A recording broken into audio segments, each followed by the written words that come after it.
Talk about some functions, and this is in the toolbox of chapter 4. So let's just talk about some functions that we need to. The identity function. Okay.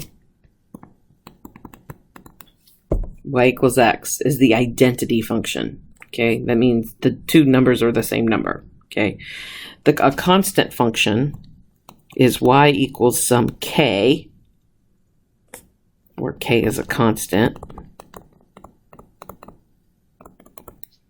So this identity function, we know, just looks like a line right here. So this is y equals x. That's my identity function. And then my constant function just looks like a horizontal line, y equals k. And this, of course, can be anywhere up and down.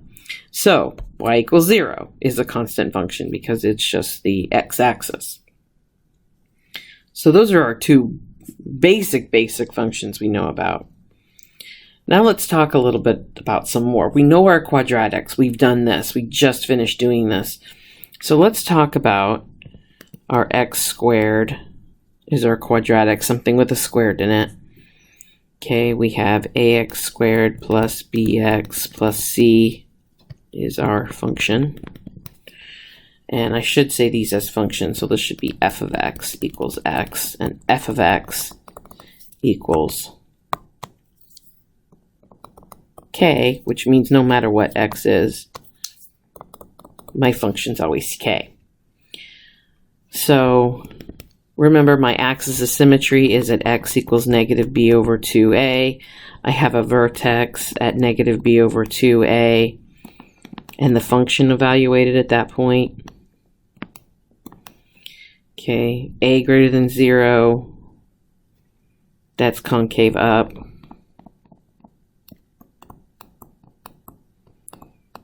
And then I have my ability to go 1 over 1a up or down, depending on if a is negative, right? 2 over 4a up or down, and so on and so forth. So as soon as I can find that vertex, I can pretty much graph any quadratic function. But the basic quadratic function is f of x equals x squared. So let's talk about some more. Oh, and I forgot to mention the domain and range. Okay, so for this one, what is the domain of a quadratic function? Well, usually you can put any x, and you can put any x in here. So all real numbers or negative infinity to infinity. And my range is different depending on this. If a is greater than 0, then the range is from the vertex, so from the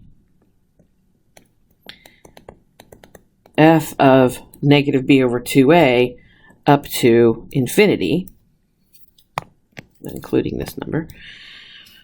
Or if a is less than 0, then the range goes from negative infinity up to the function evaluated at negative b over 2a. And that's a closed bracket also. So, because we know if it's right here, then my range starts here and goes up. So my range would be, if this were, let's say, f of 0 equals 2, then this is going to be anywhere here. So the basic quadratic, my domain is all real numbers, and my range is 0 up to infinity. So that's my basic quadratic. So let's talk about absolute value functions. Absolute value of x Okay. The basic shape of the absolute value of x, remember, is this basic shape, because this side gets popped up. And what's the domain and range of this? The domain is all real numbers, and the range is, for just the basic absolute value, is going to be 0 to infinity, just like squared. So now let's talk about even powers. Well, that is x squared, which we already talked about, x to the 4th, x to the 6th, etc. And these have that same basic shape as well.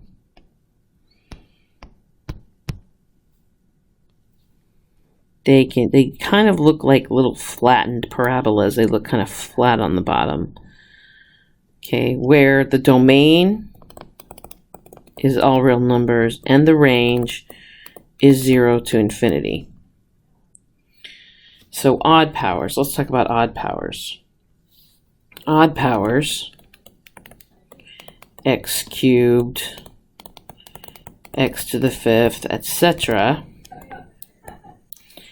Those kind of look like this.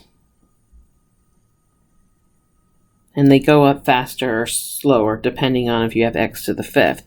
Where now the domain is all real numbers and the range is all real numbers. So in other words, negative infinity to infinity. So now the range can be anything. Negative infinity to infinity. So anything goes with odd powers. So I like to call these my parent functions. Oops, come on. Let's go back to my color. Okay. So let's talk about even roots. So that mean that f of x is the square root of x. F of x equals the 4th root of x. And when we look at that as a function, it only includes this side of that sideways parabola because it doesn't include the negative. So it just looks like that. So the domain now has changed. So the domain is 0 because I can't take the square root of a negative unless I'm talking about imaginary numbers, which we're not right now, to infinity. And now my range, well, I can never get over here in the negative anyway. So now my range is negative. Oops, that's a square bracket, that's a circle bracket. Make sure that looks like a open. Okay, so my domain and range is the same in this case. Both have to be greater than or equal to 0. So odd roots, cube root of x, or the 5th root of x, or anything like that, that's a different story. Because then we're just going to take what we normally have this way, and it goes this way. Let me do that in a different color for you guys so you can see it better. So that goes like that. And the domain and the range are both anything that they want to be. So all real numbers. So those are our basic parent functions. Oh, I forgot. There's more. Reciprocals. So the reciprocal function, so the basic reciprocal function is 1 over x. And that basic shape looks like this. Okay. And the domain and range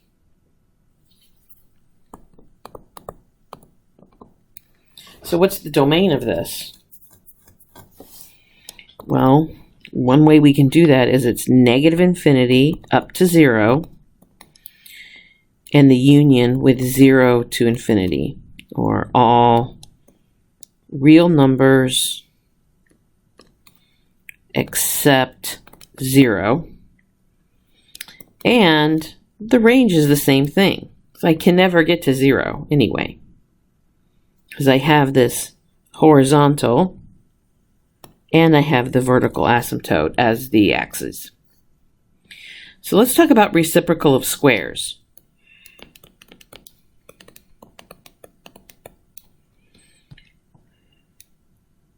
So the reciprocal of squares, what happens now is that the other side right here basically kind of gets flipped up like that. So now the domain is the same as it was before, negative infinity to 0, union 0 to infinity, but the range never goes below 0, so it is from 0 to infinity, although now we have an open bracket because we don't include 0. And don't forget your vertical line test. I made sure all of these that I did were functions. And remember, the vertical line test means we can draw a vertical line anywhere on the function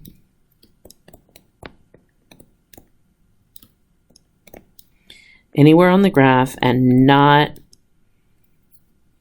pass through more than one point.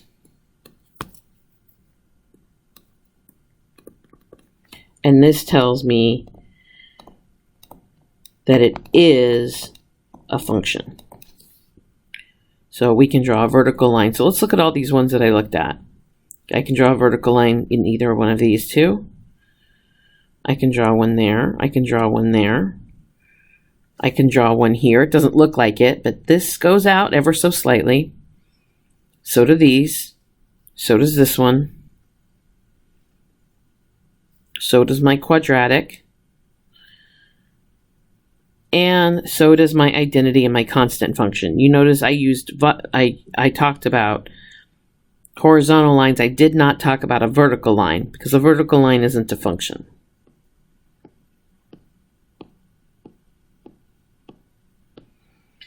All right, so now that we have these things called our parent functions, our parent functions are f of x equals x squared. We can have x cubed. These are the ones we know.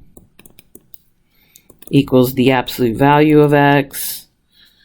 F of x can be the square root of x. F of x can be the cube root of x.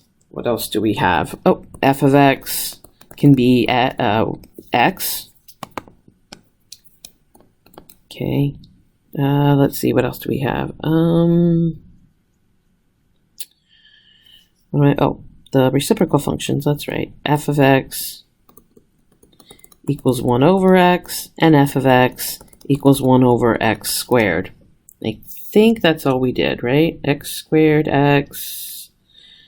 We did even roots. We're just going to concentrate on these two for parent functions right now. X cubed, x squared, absolute value. Okay, that's it. And x, yeah. So these are our main parent functions that we normally talk about, and that we can now transform these into other things. So the next thing that we're going to do is we're going to talk about how we can shift and transform these functions into other ones and easily know where a graph is. So if we look at the functions x squared and x squared plus 2, well, what happens is you'll notice the blue here is x squared and the red is x squared plus 2. Well, what happened? Well, every single point just gets moved up by 2. Negative 2. It just, everything got moved up by 2. So that's exactly what happens every single time. We just take each point, move it up by 2, graph it, and we're done. So if we know how to graph x squared, we know how to graph x squared plus 2. What happens if we go minus 2? Well, we do the same thing, only it goes down 2. Each point, see, 2, down 2, down 2, down 2, down 2, down 2. We go down 2 every single time. So now it has shifted 2 units down. So we look at what we're adding and subtracting. So if we plus k, that goes up k units. And if it's a minus a k, it goes down k units. So I usually look at it as this. If k is positive, I go up. If k is negative, I go down. So let's look at x squared, or I'm sorry, absolute value of x plus 4. So let's write our absolute value of x again. So remember, absolute value of x is a triangle, just like this. Kind of a triangle, a V, if you will. And we want to move that up 4 units. So we're just going to take this point, go 1, 2, 3, 4, 1, 2, 3, 4, and we just take the same thing that we have, we move it up 4 units, and we have the graph that we want. That is it. That's all we had to do. Let's look at the next one. Let's do a couple more. The square root of 2, or the square root of x minus 2. So I'm going to start with, I'm going to put the square root of x in blue. So let's see, that's 0, 0, 1, 1. Oops, come on. 0, 0, 1, 1, 4, 2. That's all I can fit on there. So we'll do that. And now we need to subtract 2. So every point that I put on here, let's go down 2. 1, 2, 1, 2, 1, 2. And now that is my graph. So let's take 1 over x plus 1. Again, I'm going to put the 1 over x in blue. So let's see, we have 1, 1, 2, 1/2, and 1/2, 2. This one's kind of hard to graph, but that's okay. So it looks something like this. Same over on this side. Okay. Okay. Oops. Come on, get right where you're supposed to be. There we go. That's more or less where we're supposed to be. Okay. So there's our original function. Now let's transform it. Go 1 up. So now we're up 1 here. We're up 1 here. We're up 1 here. We're up 1 here. We're up 1 here. And we're up 1 here. Now you'll notice something. The asymptote, the horizontal asymptote that used to be here has now moved up to here. So when I draw these, this is going to be the same, but now I have a horizontal asymptote that's moved up 1. You'll notice that. Now the vertical stayed the same, but my horizontal asymptote moved up 1. And so those go too. So the horizontal asymptote, if you don't remember, moves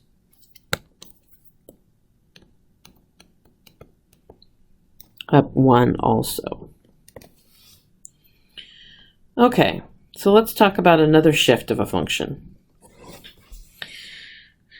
So now what happens if we put the plus 2 not after the function, but on the inside?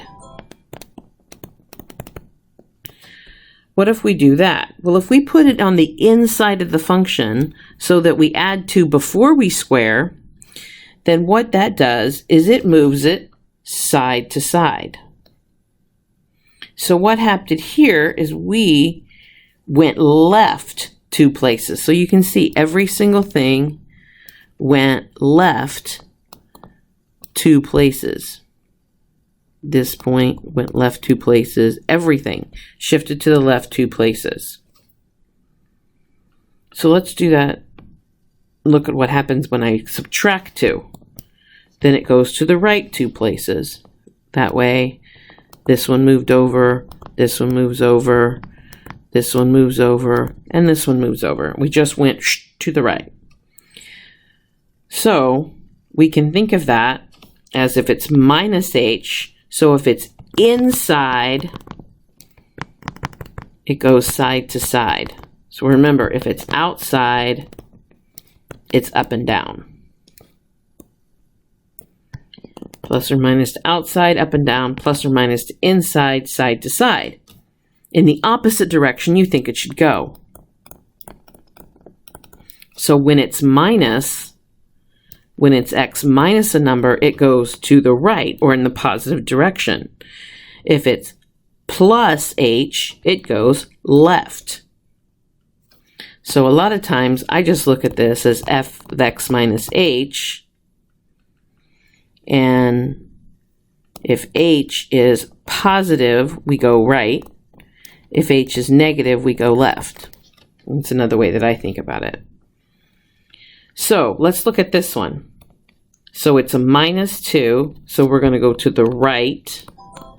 We're going to take the cube root of x, and we're going to go right 2. So let's draw in blue the cube root of x. So let's remind ourselves what it is. It goes to 0, 0, the 1 and the 1, like this. And then I don't think I have something that's a perfect cube. I don't. It's way out here before I even get to 2, right? So let's see, 1, 2, 3, 4, 5, 6, 7. Would be the next one. So it kind of be here. I'd have one right there if I could see it, but I don't. Okay. So this goes like this. And it does the same thing here. So there's the cube root of x. So then what I would do in order to change this is I need to move it over to the right 2 units. So I go to the right, and I'm just going to go over 2 units. And let's see, this one I can't do, but I can move it over here like that. I know where that is now, because that should have been at -8. Now it's at -6. And so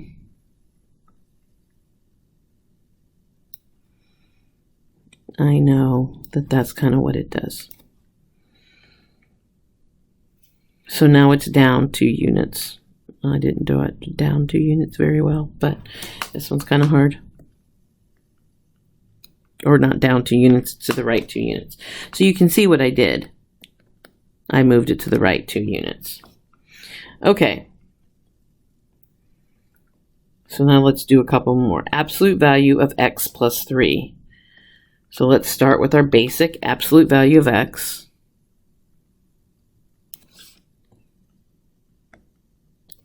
And then plus 3. So we're going to go 3 units to the left, because this is x minus -3, right? So 3 units to the left. So this goes, let me change colors so you can see it better. So this goes 3, 3, 3. And this one's kind of, I like absolute value. It's not very hard to draw. So this goes all the way up like that, and it goes like that. Done. There's absolute value of 3. Now what about 1 over x plus 1? Same thing. We remember our 1 over x.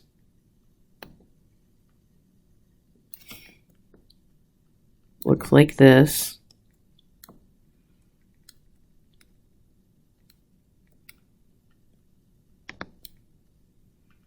And now we want to move it So it's 1 over x, and we're going to go 1 unit. And remember, this is 1 over x minus -1, right? So we're going to go 1 unit to the left. So that one, 1 unit to the left. So this is going to be here now. This is going to be here. This is going to be here. 1 unit to the left. So we're here. And then, let's see. That goes there. This one goes here. And this one goes there. Okay, so now we look like this.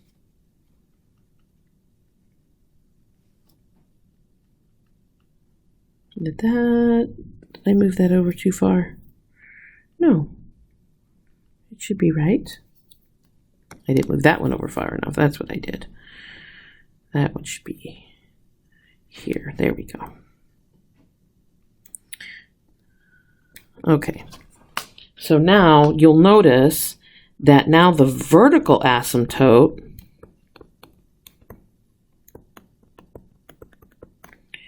shifted 1 unit left also.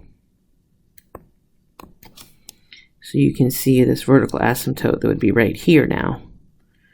So it moved over 1. It went from 0 to -1. Which makes sense because now -1 is what this can't be. It can be 0. I could put 1 over 1, 0 plus that 1, but I can't put -1 in that anymore.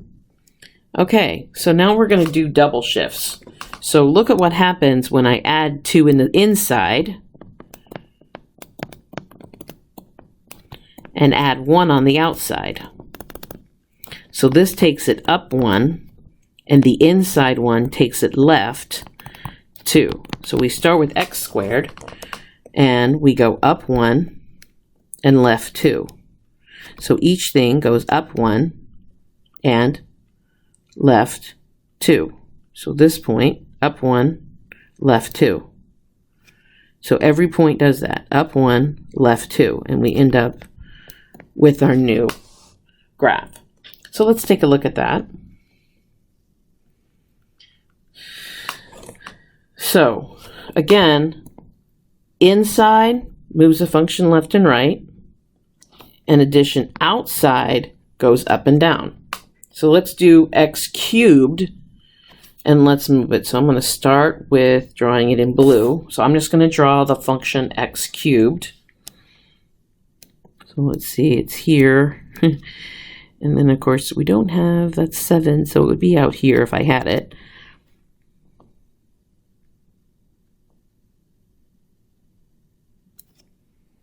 And right there. Okay, so there's our x cubed function. And then if we, now what we have to do is it's plus 2, so we're going to go left 2 and down 3. So I'm going to take each one, left 2, down 3. I took that one. So left 2, down 1, 2, 3.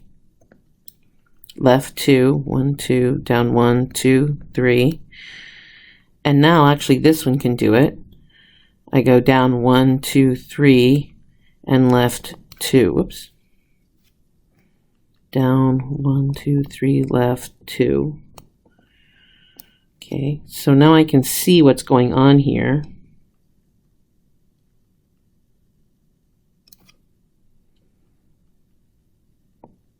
And there we go. So now we can see what happened to this. Gets real close to the x-axis right there, but so now we can see it. Okay, I draw terribly, but you get the idea. Okay, let's do another couple of these. So here's one. We're going to go, so this is the square root of x taken up to, that's the outside, the inside is right 1. Up to right 1. So let's start with the square root of x, which remember looks like this. 1, 2, 3, 4, 1, 2, there, that's about as far as we can go. Okay, so there's the square root of x. So we're going to take this thing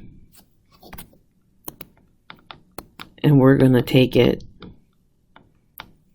up to and right 1. So there's the first one. Up to right 1. Up to right 1. And then this one, I want to stop and think about what the domain's going to do. So now that I've done that, how does the domain change? Because remember, the parent function has the domain 0 to infinity. But how is the domain and range changing on this function? So the domain, you can look at the function and see what where the domain starts. X has to be at least 1. So 1 or more. So the domain shifts right 1. And what's going to happen with the domain? The domain, or the range rather, the range goes up 2. So now the range is 2 to infinity. So the range goes from the 0, and it does the same transformations. So the asymptotes and the domain and range always do the same transformations that the function does. So let's look at this one. We haven't done one of these yet. So we have 1 over x plus 1 quantity squared and then minus 2. Now you're thinking to yourself, are you nuts? Okay, so I'm just going to do 1 over x squared right now. So 1 over x squared looks something like this. It's really close to the axes. And it basically looks like this goofy thing. 1 is really the only place that I know to put. So what is this going to do? So on the inside of the function, we have a plus 1. So remember, that goes left 1 unit. And then the minus 2 on the outside of the function goes down 2 units. So that's all we're going to do with this. We're going to take this and we're going to go left 1 unit. So let's see, I'm going to take this and go left 1 unit, down 2 units. I'm going to take this one and go left 1 unit and down 2 units. Okay, so what is the asymptote? See, I have the asymptote right here. So the vertical asymptote is going to do what? So the vertical asymptote that I have here, it's going to go left 1 unit, and the horizontal asymptote that I have at 0 is going to go down 2 units. So I'm actually going to have an asymptote here and here now. So now this just is going to shift to where it is. So now I can easily draw it. And there it is. And I just shifted it left 1, down 2. And there it is. It's the same thing. So just real quick, now what is the domain of this function? Well, it's going to be all real numbers except what number? Well, we can't put -1 in there. So it's going to be negative infinity up to -1, union -1 to infinity. And the range has now changed from 0 to infinity. It is now -2 to infinity. Not including -2 because we have a asymptote right there. Okay, let's do a quick example on this. So we have a sports management that sells treadmills. The monthly profit from these machines can be modeled by this per profit function. So let's use the graph of negative x squared. Okay, so now we have to think of a new parent function, negative x squared. So let's talk about that. Here's negative x squared, let's say. Because remember, negative x squared is just going to be put down on the bottom there. And the appropriate transformations to set a window for the profit function. So let's think about this.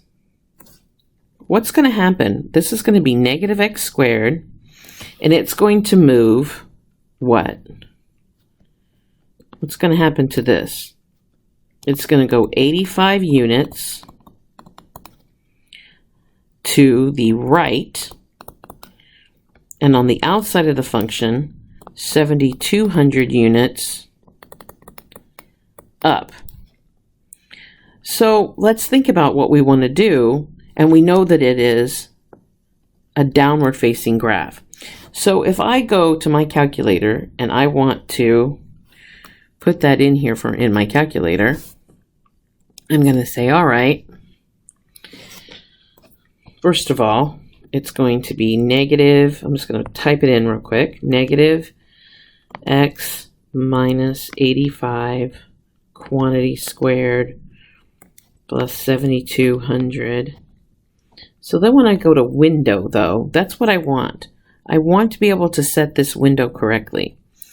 So I know that I need to go 85 units to the right. So I need, and that's just where the middle is. That's where the vertex is. So I'm going to go double that, because that's always better. So I'm going to go a little more than double. I'll just do 200. That'll be easy. And I know I can't sell more than 0 units, so I'll just go 0. And then for the y, I can be negative profit, so I'm going to leave that negative, and I know I'm facing down anyway. But I also see that I went 72 units up. So I'm going to make sure that I cover that.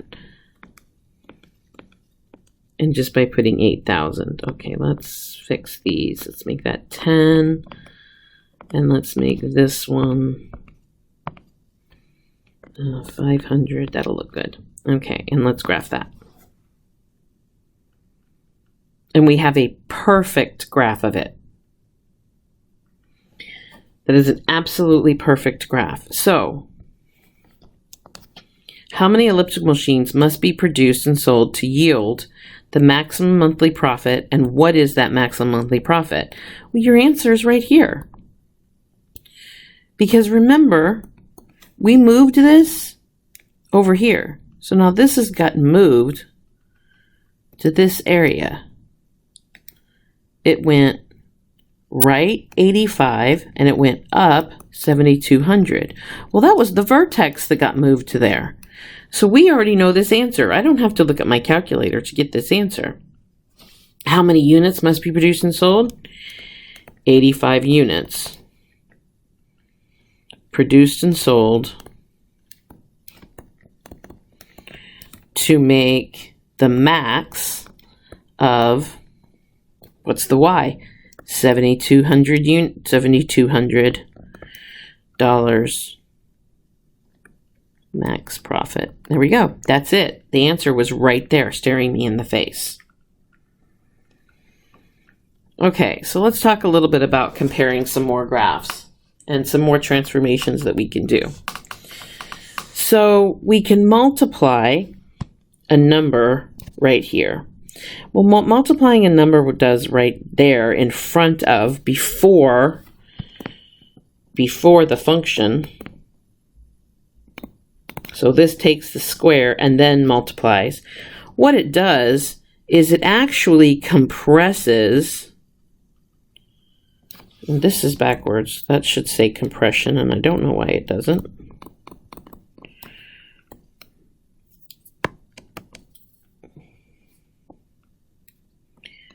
That should say stretch. I had those backwards down there. So this is a compression because what it's going to do is it's going to make y increase faster. It's going to make y increase faster by a factor of 3. Now let me show you what happened on these two graphs. So where we had 1, 1, so where x is 1, x is now 3. So you can see what happens. So now all the y's get multiplied by 3. So basically the y's get multiplied by 3, 1/3 by 3 on this one, and 1/3 on this one. So this stretches it out. So now 1 is only 1/3 here. It takes 3 to get to 1 now. So that's why it's a vertical. Oh, that's a horizontal. I'm sorry, I was right the first time. These are right. It's a vertical stretch because this is pulling it straight up. So I want you to think about something up here pulling this and making it come up. That's what we mean by a vertical stretch. This is like a weight getting pushed down on this, and we're going to open it up. So it is stretching. I was right the first time. I should trust myself. Okay. So let's move on and see what that does. So this is the graph of a times f of x. So we have an a multiplied to the outside. So it stretches by a factor of the absolute value a if the absolute value is greater than 1, and it compresses by a factor of the absolute value of a if it's between 0 and 1. And so let's think about what a does. So this is if a is negative. Well, it just reflects a across the x-axis. So just like we had x squared, we have negative x squared. And then now if we have a negative on the inside, this is going to reflect across the y-axis. So we have f of negative x. Now that's going to reflect the other direction. Now, x squared is not a good example of that because it's the same. What is a good example of that is f of negative of 1 over negative x.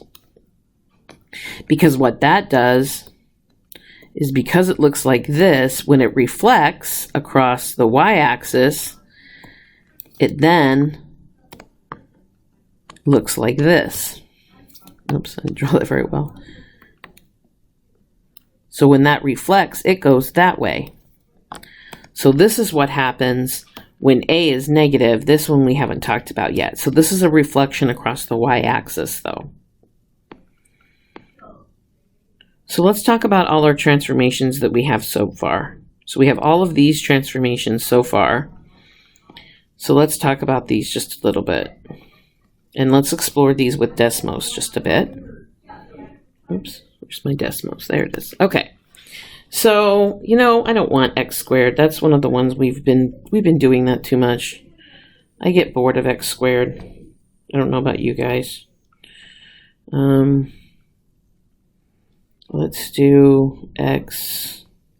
Oh no, this thing's in my way.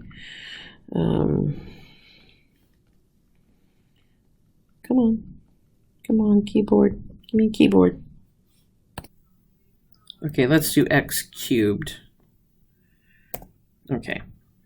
So we can take a look at this and we can do each one of these. So let's say we have f of x equals x cubed, and I just want to add k. So right now k is 0, so it's the same function. But look what this does. This is one of my transformations. So if I add to the outside, you see it just moves up, and then if it's negative, moves down. So let's put that back. Okay, fine. We'll move it up by 1. So then let's take this one. This is x minus h. So if we take h positive, we should go to the left. Or right, I'm sorry, because I did minus h. So we should go to the right. And here we go. So see what happens? This is just sliding along, sliding along, sliding along. And we go negative. That's x plus h. So let's see if I can get an even number here. Maybe. We try 6 then. Well, I can't get this exact. 3. Ooh, I'm stopping. Okay. So then we have a f of x. So then remember what the a does. So my a, and that's my black graph, that does my vertical stretch. So I'm going to take a vertical stretch. So what happens when I go big like this? Look what's happening. It's almost like something is above it and below it, pulling on it, stretching it, if you think about it that way. Look, that's 5. That's 5 times x cubed. And you can see how fast it goes up. So what happens when we have b of x? We didn't really talk about this much. We only talked about 1 and negative 1. But, oh, this is also green. Let me get rid of the other green one here so we can see it. In fact, let me get rid of all these, then we can see this one. Okay. So here's this one. Well, what if I go to negative 1? Look what happens. We have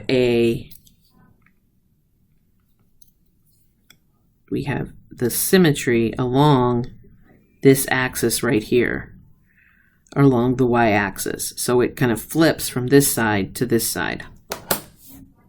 So that's what that one does. And then finally, I'm going to take b out of this so we can, it'd be a little confusing to leave b in that. Okay. So I can do everything. That's my orange one is going to do everything. So I can do all of this stuff. I can have, right now my b is negative 1, which I'm not even using. So if I go, b is 1, that's fine. Okay. So now I can change all of these things and change that orange. So I can make this move up and down.